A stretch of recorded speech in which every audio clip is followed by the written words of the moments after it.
Yeah, thank you. As somebody who's working in the educational field, just to see that library was just brilliant. I just come back from Argentina. Yeah, what's happening there? Oof! They're growing. It's like this because I think the government is quite caught. The power of the right in Latin America, the right wing, is enormous. I mean, they control the press. They still in Argentina control the land. So it's very difficult even for a government, whatever one thinks of the government of Cristina, it's very difficult to do as much as you would like to do. And so you get a pressure from the left and from poor and from indigenous people who feel it's what we were talking about. It takes time. Yeah. So there's this enormous pressure from the left as well, and I think she's heavily embattled. So when I was there were demonstrations against the government for not doing enough, and I can understand why. But then you look at, so it's a long and tortuous process, I think, to produce any kind of change. But what's interesting is being in Latin America more generally is you do feel. I mean, maybe this is something we could come back to, but there's a feeling of a continent which is the opposite of what Europe is at the moment. It's a continent that is trying to do something different. It's totally contested. They're trying not to be neoliberal. Some of them, not obviously Chile is still. But even in Chile last week, they had the left one in the local elections. So you get the feeling that they're trying to contest neoliberalism, and you get the feeling they're trying to build new forms of democracy. And there's a sense of a new identity, which is Latin America, which refuses the dominion of the United States of America. So it's a very different feeling from what we have in Europe, which is just kind of bowing before the gods of the Troika and neoliberalism and the elites and all the rest of it. So although it's completely contested, it's very, very interesting to be there. I feel at least something's happening. What's Morales doing there? And these guys? Well, they are probably, depending on how one defines the left, given what we already said, they're the furthest to the left, in a sense, of all the different experiments. And, well, Chavez just won.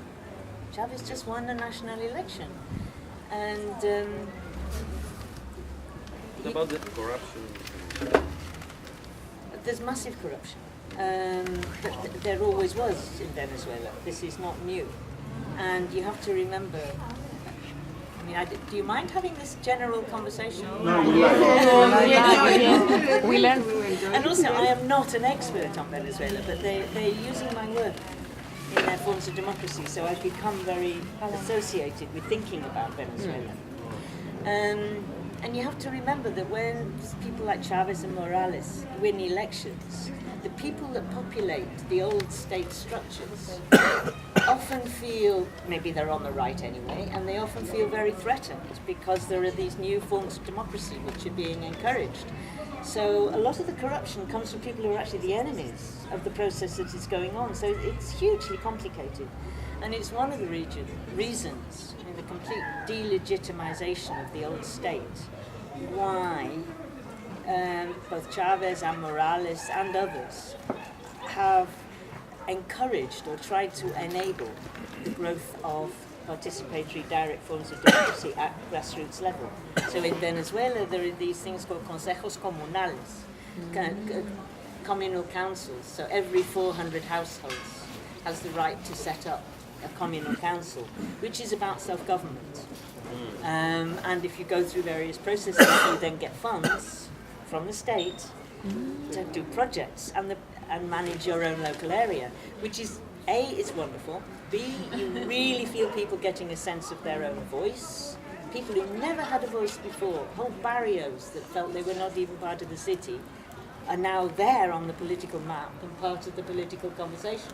On the other hand, the money comes from the state, which has its own ambiguities, and the state is a particular party, it's the Socialist Party, so that has other ambiguities. So it's, without that state aid, they wouldn't be able to do anything, but on the other hand, the fact that there is this articulation with the state can provide its own contradictions and tensions. But we were saying before in a discussion, I think that is, first of all, it's an extremely interesting experiment, and it's happening in different ways in different Latin American countries. But also that it's almost a necessary tension between representative democracy at one level and direct and participatory democracy in other spheres. One of them providing the classic confrontation with the right, that's the representative, and the other at this level where we are now, participatory, direct, actually producing political subjects, if you like. So Drawing people into being members of a society. So the two things are working together, but not always easily. So people do Però che participate.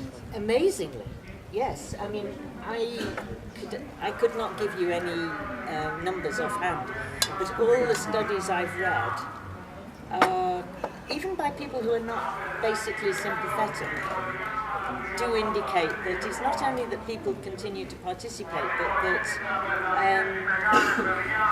people who previously in the community wouldn't have participated, in particular, I have to say, women, participate massively. Middle-aged women, she said with feeling, are very, very important in these structures, and like for the first time feeling a sense of publicly recognised agency. But like, you must have the same things here. I mean, all forms of, we had it in the women's movement way back in the 1980s, 70s and 80s. There are always problems if you don't have representative structures. You have the problems of a few people coming to dominate, the few loud voices, the people who are activists against the people who say, leave it to them, you know. So always there are those negotiations. No form of democracy simply works. They're always a big struggle.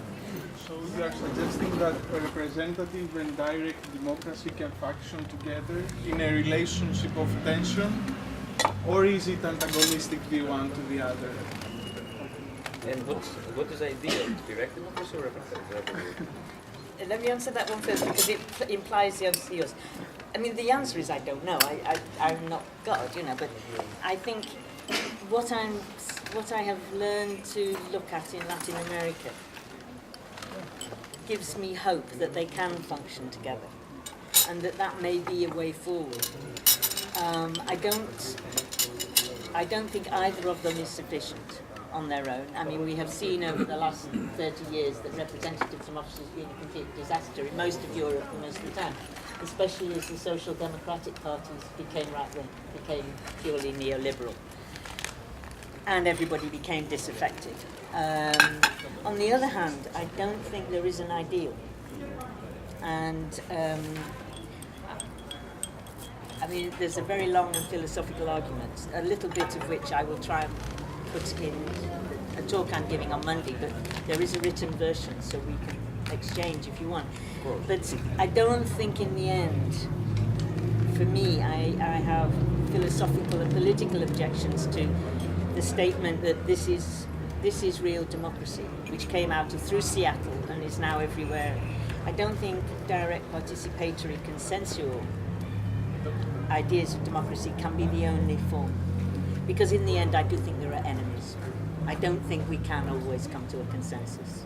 I think we have to draw political frontiers and fight the other side. So in the end, I'm a Gramscian who believes in hegemony, which must be fought for, and you know them over there and not on your side, against somebody who believes somehow through our imminent emergence of the common, like Negri. So it's a debate, Negri and Gramsci. Well, that's one way of seeing it.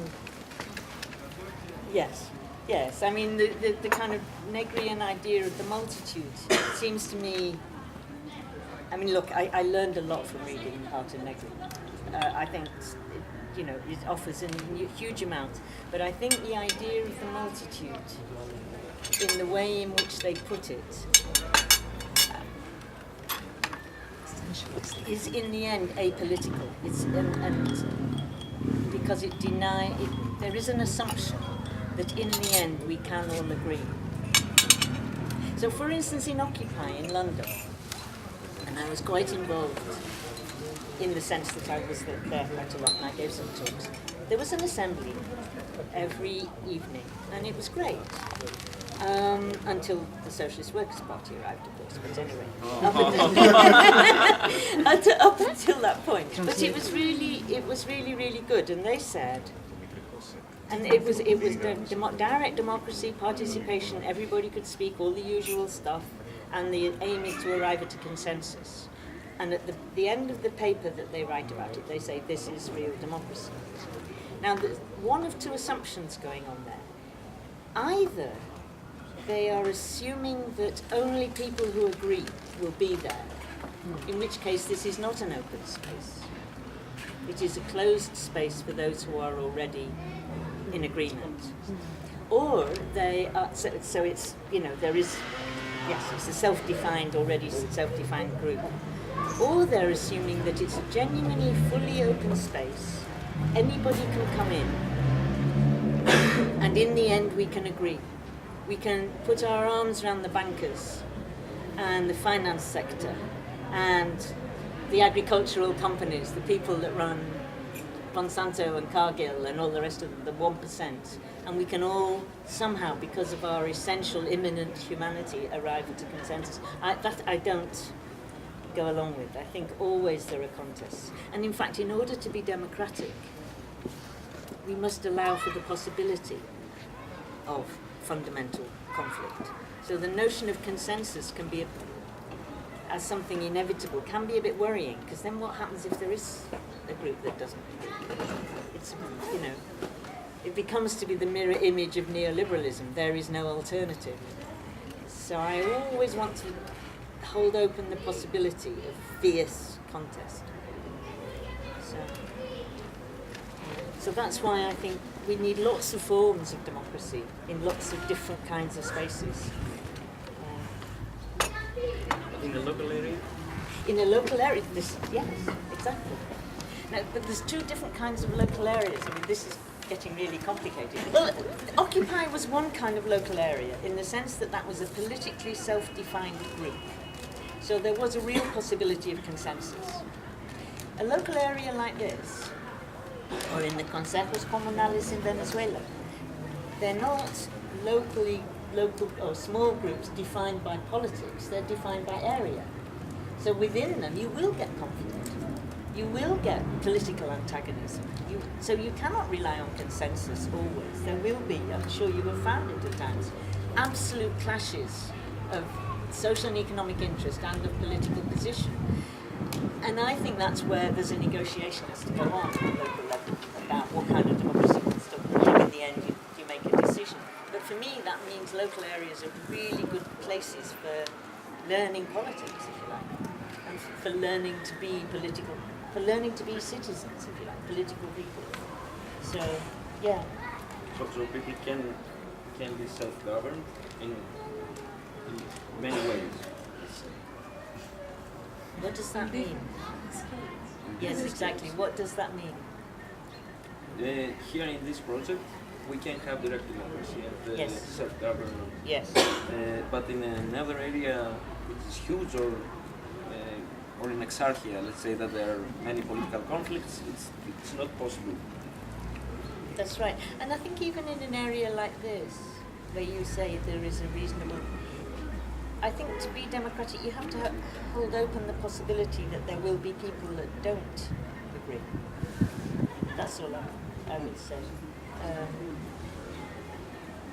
Trying not to be too idealistic. The trouble, sometimes we can be so idealistic about this that one actually excludes some people that, so it's a narrow path to negotiate. But self-governing in a world in which the power structures in which we live are so global and so huge. We're talking about self-governing within a small compass of our lives. I mean, the big structures within which we live have to be fought in a different way. And that for me is also a political priority. Opposing what's going on in Europe right now, opposing neoliberalism, and that's a big struggle in a different level as well. There is a big debate inside the movement to do cooperatives, but how we supposed to deal with the contradictions of Yeah. cooperatives in a capitalist. That's the point. Cooperatives then have to compete against each other in market. How can the left can speak and act regarding the cooperatives and all of these forms of organizing society and economy beyond the state and the market? I mean, I wouldn't put the state and the market together beyond, in yes, quite that way. First of all, the big point that you raised really is that when we've been talking about democracy just now, we're missing out a huge area, which is the democratization of the economy.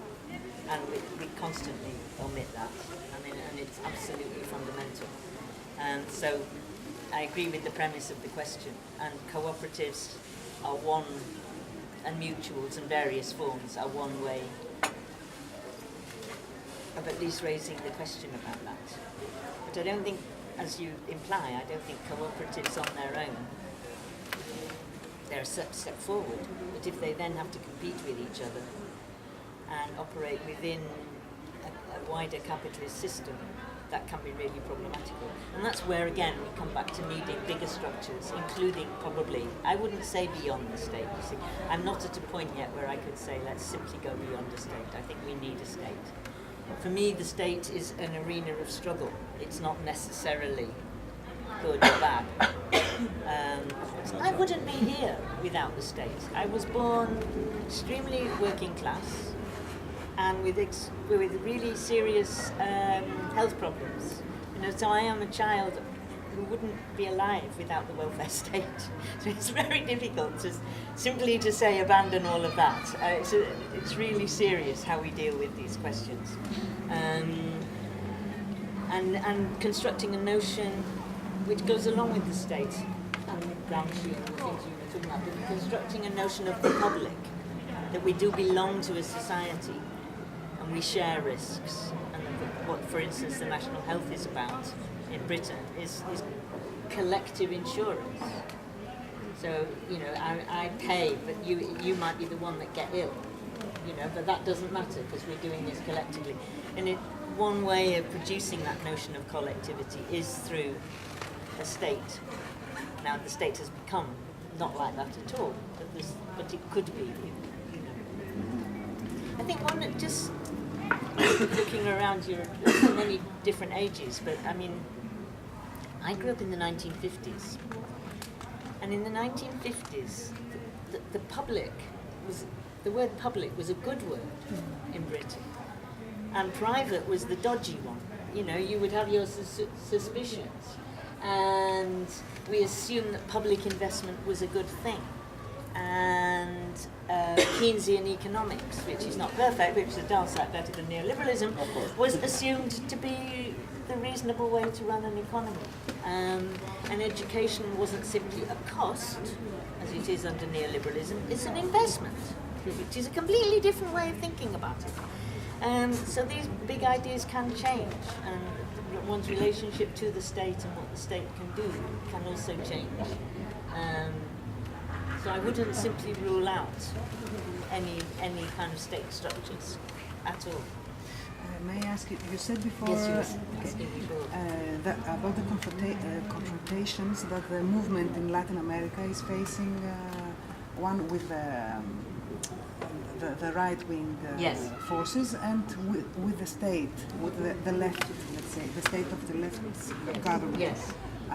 I can understand, I can imagine the first one, but what are exactly the problems, and are there any problems and confrontations with the state of Morales and Yeah. Chavez? What do they face? What are the problems? Well, if we think about the communal councils that I was talking about, as I said, I mean, their very existence is enabled by the state, first of all setting up a framework and then giving resources. And those resources aren't just money, they're technical training and the provision of all kinds of things which go beyond just money, right? So the making possible of local self-determination in some way. But that produces a dependence upon the state, and in a state which is as embattled and as dominated by what party as it is at the moment in Venezuela, the Socialist Party, that can produce awkward relations. And I mean, there are those on the, I don't know if you call it the far left or what, but there are some people who would argue that the state providing the possibility for local people to participate more, to have these councils and so forth, is not a way of giving people an autonomous voice, but a way of controlling potentially autonomous movements. So you can get criticisms from both sides, and I think What is your opinion? Well, my opinion is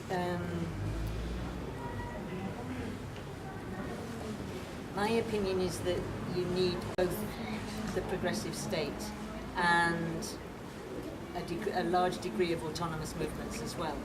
And that communal councils, because they're a kind of a mixture of both, and other things like missions that Chavez has set up, some of them in Cuba as well, are a kind of nexus where those relations get worked out to some extent.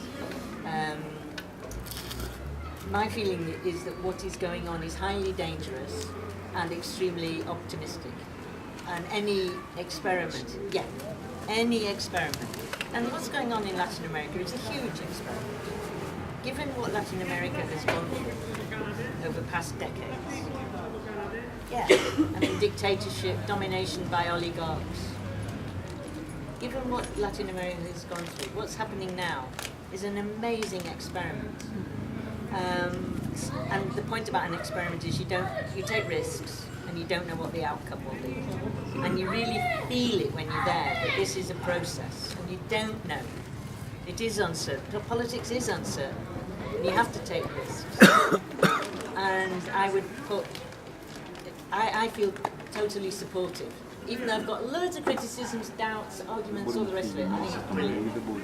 And if there is a challenge to neoliberalism going on in this world at the moment, I think it's mainly that continent that is standing up to El Norte, to the United States, and basically saying, bugger off, we're doing it our way.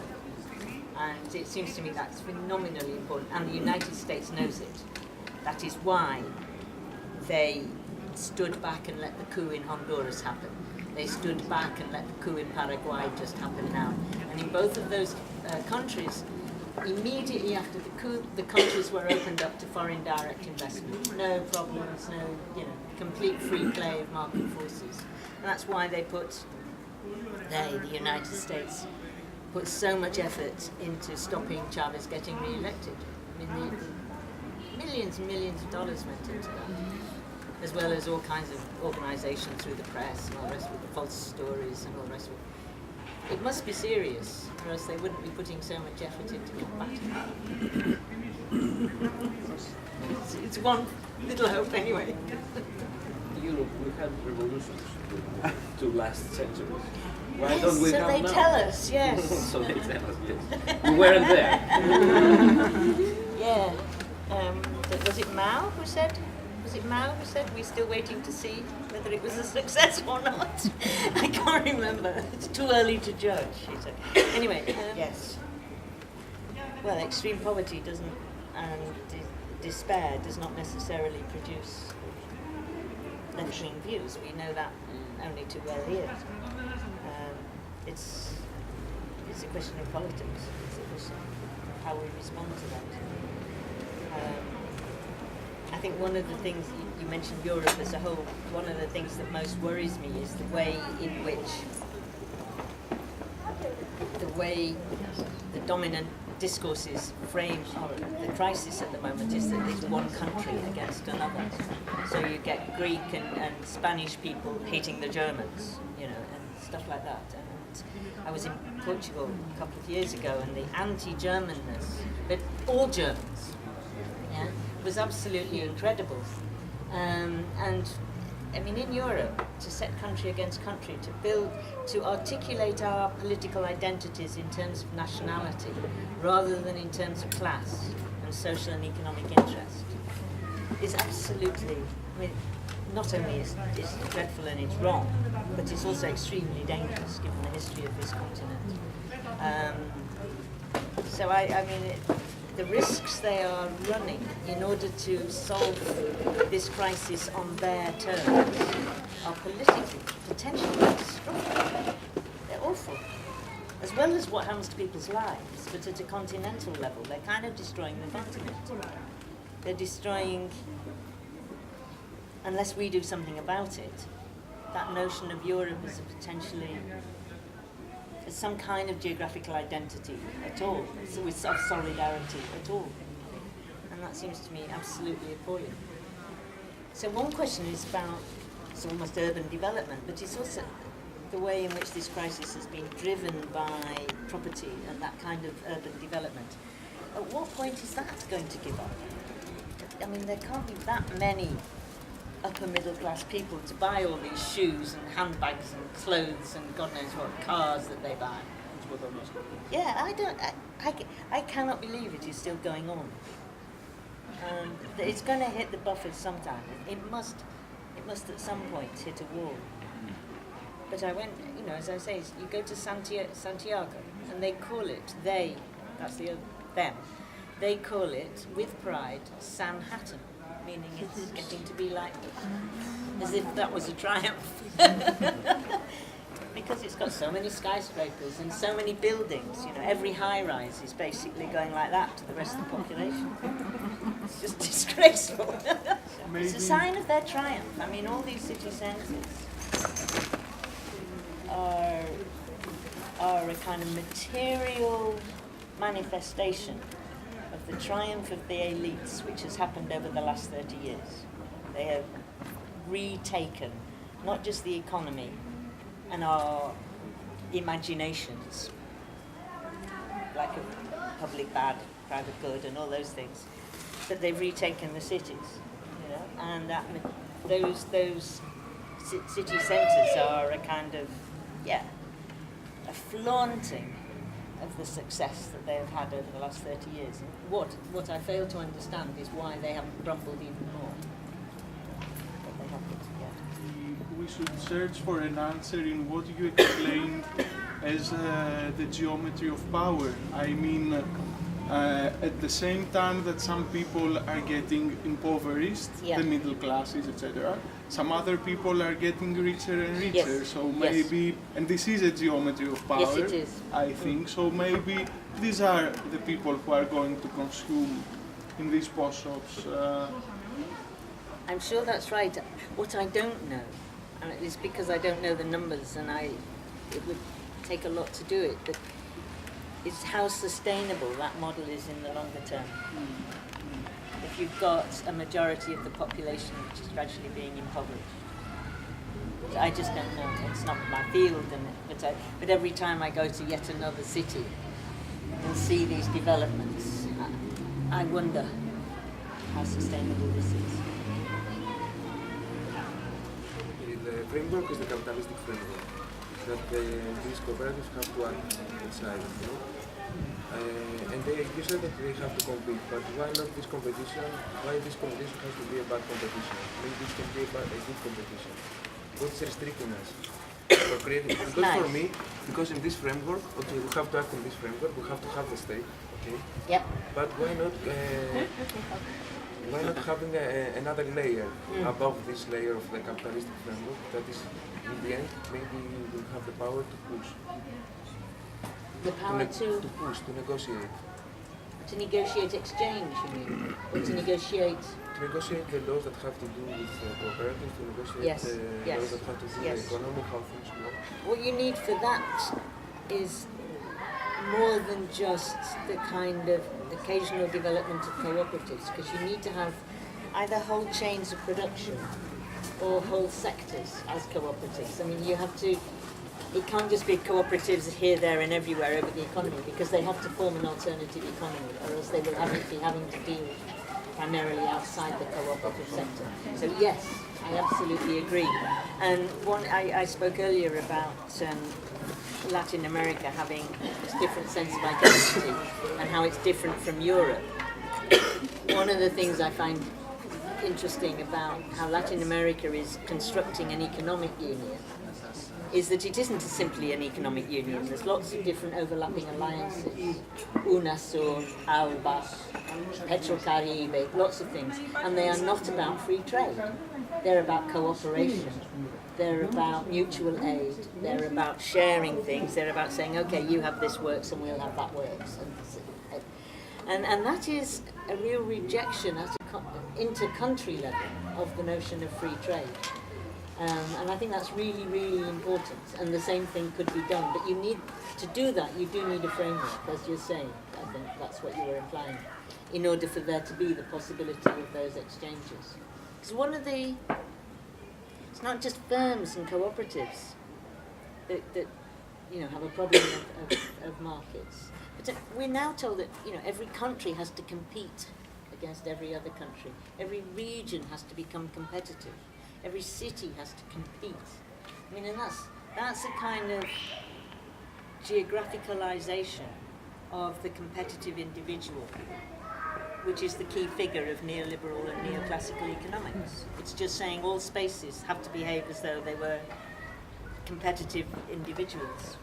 And it's complete rubbish, yes. It's complete rubbish in a thousand ways, but that is one of the things we really must be challenging. And that is a kind of challenge where these countries are refusing simply to compete with each other. I've been long associated with politics in London, and during the last period when we had a more or less left-wing government in London, there was an agreement between London and Caracas. And Caracas gave London cheap oil, and London used that oil to power public transport, the buses, and you could get a cheap fare if you proved you had your ticket to show you were on social security benefits, so you're unemployed or old. You use that ticket and you got your electronic travelling ticket reduced so that you could do twice as many journeys. All thank you to Caracas. And in return, London gave various forms of free expertise in, I think it was environment, transport, and something else, to Caracas. Because otherwise, there wasn't a kind of superiority thing. It was otherwise that city would have had to go to private consultants to get that expertise, those studies done. And that costs a fortune, and it's just the capitalist. So there was this equal exchange. And well, first of all, it was equal exchange as opposed to the market. It was a negotiated barter, if you like. Secondly, it came in for, given that it was so tiny, the degree of hostility was quite extraordinary. One of our political parties, the middle one, somebody in the Liberal Democrats, said it was reducing us to the status of a third world country. In other words, having equal exchange with the country in the global south did their head in some way or other. Yeah, extraordinary, no? And when there was the next mayoral election, the right-wing one, a guy called Boris Johnson, we can talk about that later, but the first thing he did was to abolish that relationship between London and Caracas. His first move. No, serious. So it just shows, doing something that is imaginatively so different. The power, the symbolic power of things like that is huge. So I think there are possibilities for us doing things. If you could find, I once had a dream. There would be a lot of left-wing cities in Europe that could set up that kind of network, refuse to compete with each other, and just have projects that were together in certain ways. This is the layer I was talking about. Exactly. Exactly. You can negotiate everything then. Exactly. Because then you come in power, no? And you can't do it across the board. You will still be caught in all the structures, but you could still demonstrate the possibility of thinking otherwise. And I think that is massively important, because neoliberalism is a global system, but for me one of the biggest problems is that it's inside our heads, and trying to re-gear the imagination is one of the most important things we can do. Is that the European Union is an obstacle to maybe all these other left things that we could do? Yeah. Of course, we know that in the same way this political statement of against the European Union is also can be and is also very nationalistic and closes people to their national borders. Yeah. So, what is your political opinion about that? I mean, we could just left it. I see trenches and ditches. First of all, of course, I come from a country which has refused to be part of the euro, so it's very difficult for me to comment in relation to precisely the way you're talking about it.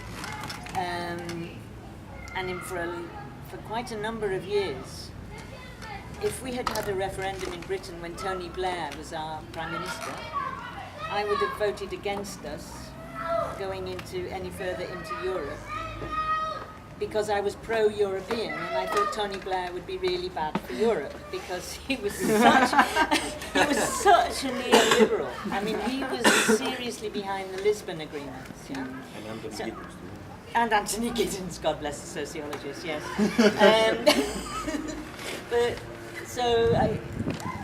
What I think is lying behind that is it depends on what one means by Europe. When it first started happening, Europe as an idea, I guess my best hope was that it could be a kind of social democratic alternative to the United States of America, to raging neoliberalism. And what has happened is that we have abandoned the social democracy and become just part of the unipolar neoliberal world. And I think so. I would put the political question slightly differently in the sense, having spoken, for instance, about how a continent like Latin America is trying to find an identity which does assert a certain kind of alternative, which does assert multipolarity, if you like. The question is whether it's possible to build a different kind of Europe, and I don't know. And I think that, at the moment, the only hope is coming from the grassroots. But anyway, so there's a lot of stuff going on at our kind of level, if you like, across Europe. And it seems to me that at the moment, that's the only thing that's happening. Maybe if there were some other left parties in power in countries in Europe, the balance could be changed. Even Hollande could become more of a hope, if there were left-wing governments around. So I don't know. The ideal would be to create Europe as something completely different.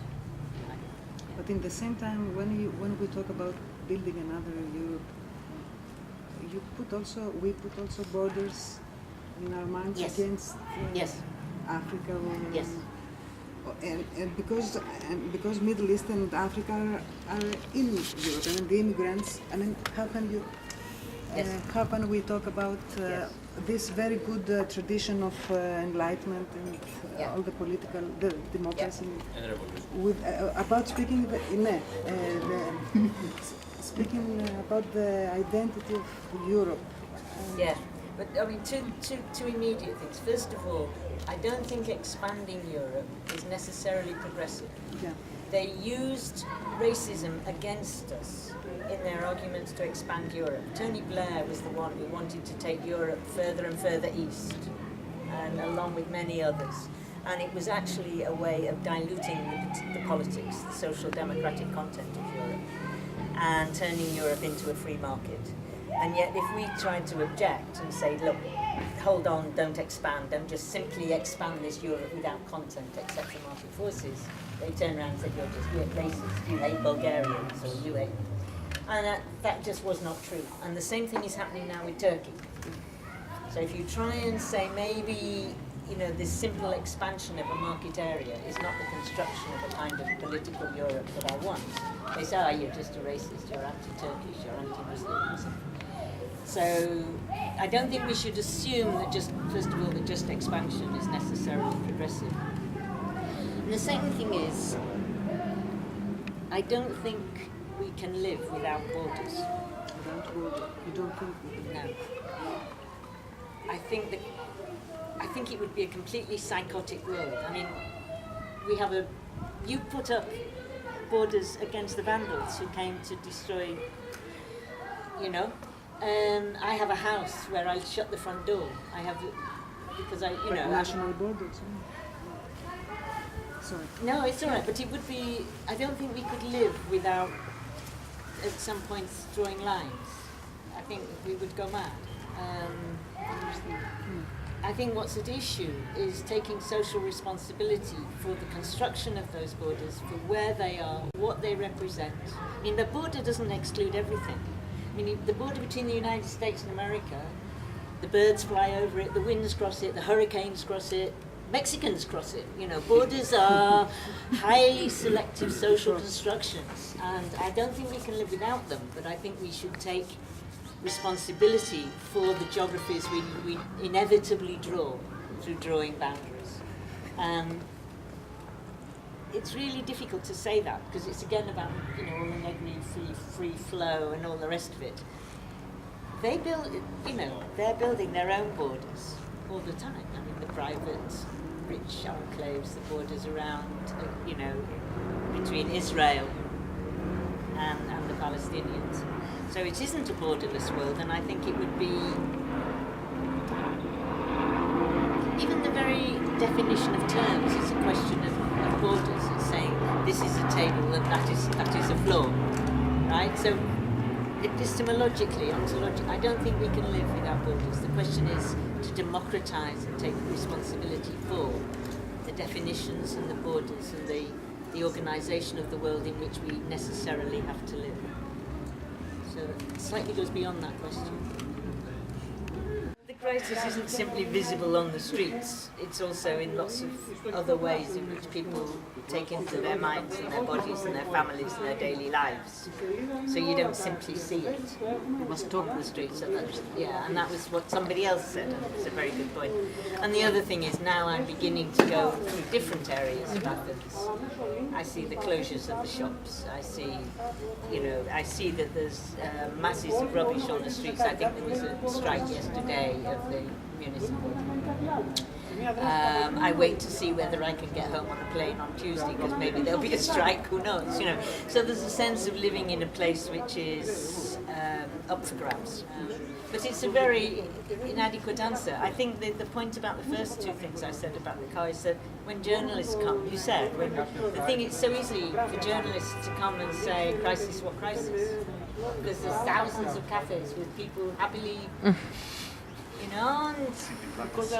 But I lived in Nicaragua in the 1980s with the first government of the Sandinistas.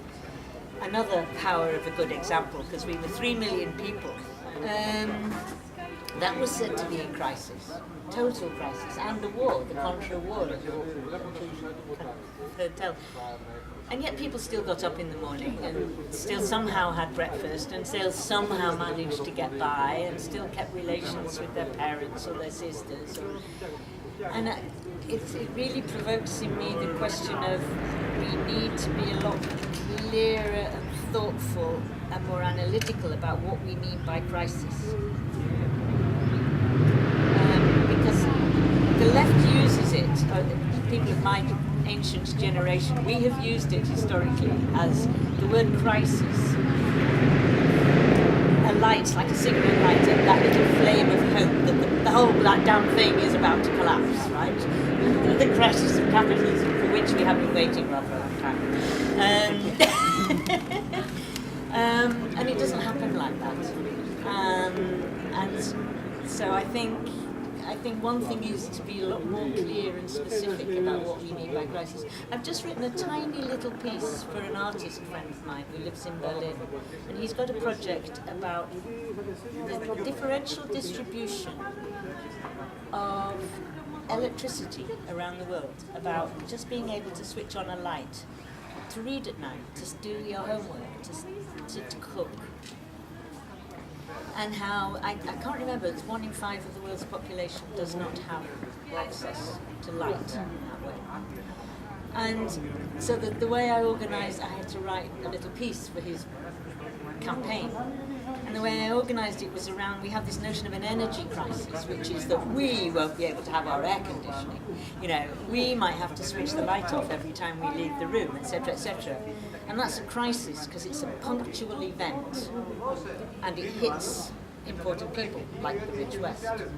But a crisis of the lack of electricity for the global South, or the fact that children die of malnutrition every day, because it happens every day, always and always and always, it's never news.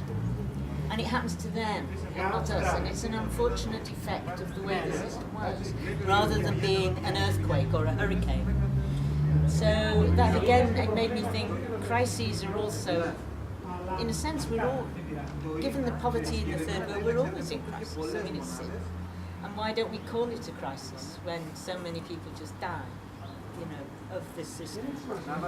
So I think it might be quite useful for us and help us to produce a more politically useful analysis of where we aim, to think a lot more clearly about what kind of a crisis we're talking about. It's a matter of terminology. It's about deepening and articulating and thinking through the shape of this thing, and how then it opens a possibility for where we might put our political priorities. Do I get a piece of apple as a present? Thank you. Thank you very much. We're going to get into definitional questions. So we're talking about a broad spectrum. From the left to anything. You need generations in the end to change the balance of the power of voice within a society. And to change the imagination. Can you imagine?